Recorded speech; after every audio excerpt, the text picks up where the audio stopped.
आसौ सावन मासड़ wine सुना हो आसौ सावन मासड़ wine अपने घरे बोलौतिउ ना आसौ सावन मासड़ वाइन अपने घरे बोलौतिउ ना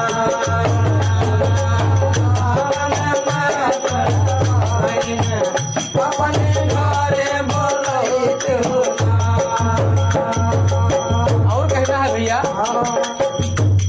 कि पूरी बनौती कचौड़ी बनौती पूरी बनौती कचौड़ी हो पूरी बनौती कचौड़ी बनौती पूरी बनौती कचौड़ी बनौती।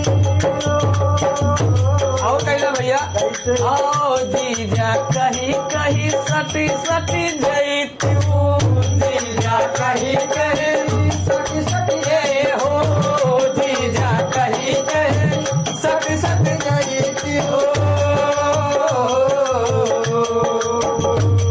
आओ लहसुन मिर्चा वाली चटनिया हो कि लहसुन मिर्चा